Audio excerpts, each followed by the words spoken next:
The Indiana Fever blow out the #1 team in the league, the Las Vegas Aces, on their home court. There's a couple things I do want to talk about. Caitlin Clark was out, Asia Wilson was out, but let's just get into it.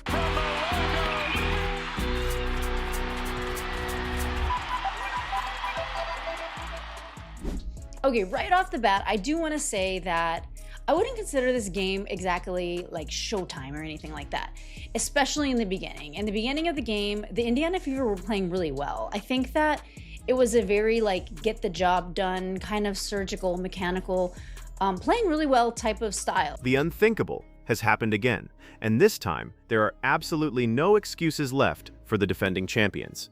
We just witnessed the Indiana Fever absolutely blow out the Las Vegas Aces, completely running them off the floor in a game that felt like a changing of the guard in the WNBA. But the most important detail of this massive victory, the detail that has every single basketball analyst scrambling to rewrite their season narratives, is who was missing from the court. The Fever delivered this masterclass without their franchise cornerstone, Caitlin Clark. And the Aces suffered this humiliating beatdown without their most valuable player, Asia Wilson.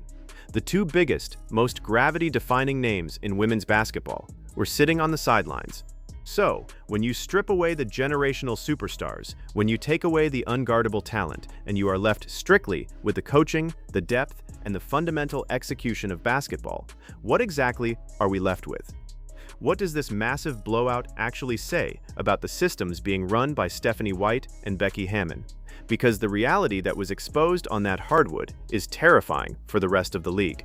It proved that the Indiana Fever are no longer just relying on individual brilliance. They have built a ruthless, functioning machine. And it proved that the Las Vegas Aces might be nothing more than a house of cards waiting to collapse the moment their MVP is taken out of the equation. This is WNBA Pro, and we need to talk about the system. They had really good nights. I mean, Kelsey Mitchell came in with 27 points. She was playing good in the first half, but in the second half, she just like took over. She was driving a lot. She was drawing a lot of fouls. She did draw a foul from deep and sank all her free throws. And Aaliyah Boston, oh my gosh, she's a shooter. She is definitely great from three. She shot 3 for 4 from deep, came away with 18 points.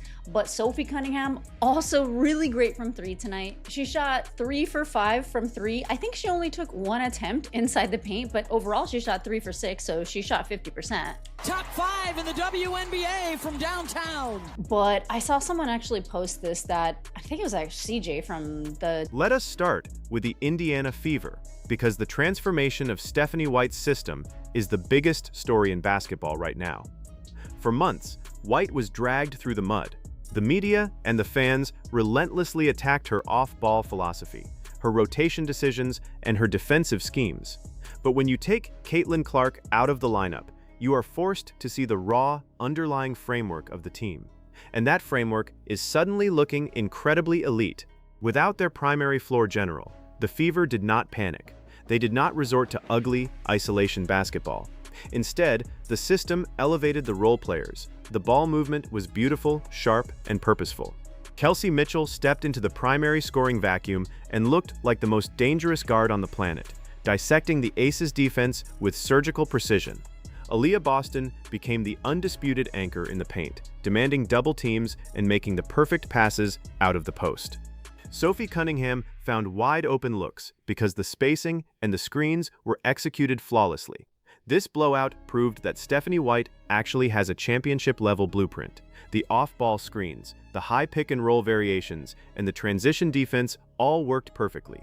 The Fever are proving that their success is sustainable because the foundation is rock solid. They are not just a collection of talented individuals anymore.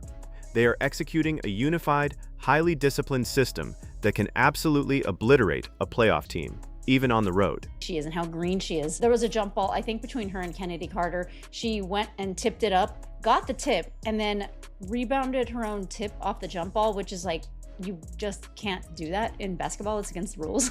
So that ended up being a turnover. But overall, they did not have many turnovers in this game. They had 7 turnovers and they forced 13 on the Aces. Now, so Caitlin Clark was not in for this game. Hoping she does feel healthy. She might be out for the Mercury game, but who knows? I think that what I noticed is This team is like, it's like they are not running the right system for a player like Caitlin Clark. They're a good team without her. I wouldn't call them a contending team, but I would call them a really good team. Now, let us flip the perspective and look at the absolute disaster that is the Las Vegas Aces system. Becky Hammon has been hailed as an offensive genius. She is the mastermind behind the back-to-back championships. But what this blowout exposed is incredibly alarming for the Aces fanbase.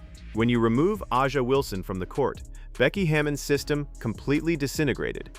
The Aces looked completely lost, entirely disorganized, and stripped of any true basketball identity. They looked like a pickup team that had never played together before.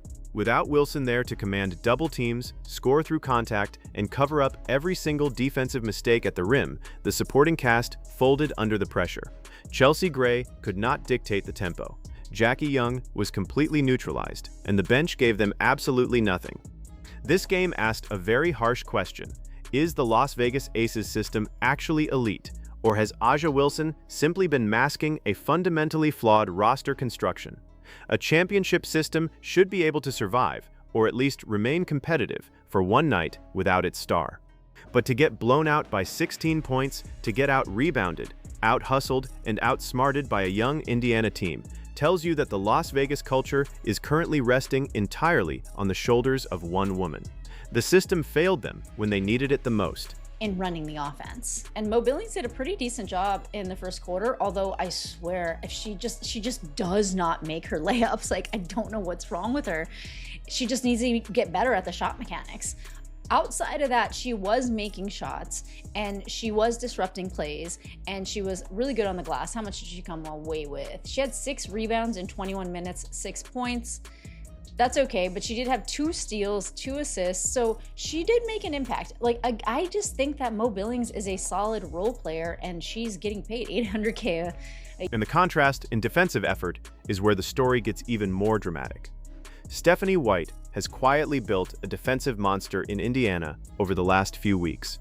We are watching a team that communicates seamlessly on switches, fights through screens with pure aggression, and closes out on shooters with a sense of genuine desperation. They completely shut down the perimeter against Vegas, forcing tough, contested long-range jumpers late in the shot clock. This is not the same Fever defense we saw in May. The system has evolved. The players have bought in completely. On the other side, the Aces defense looked incredibly soft.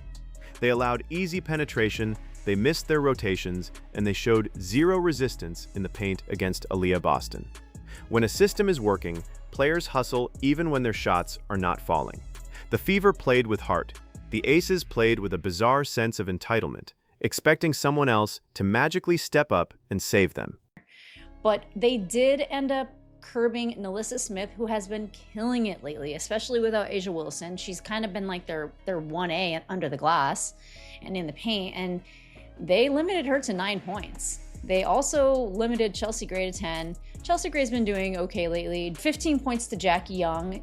Jewel Lloyd was kind of cooking the Fever in the beginning. Their shots were just off. They were shooting 21% from the 3. They only took 19 shots, made 4 of them from the 3.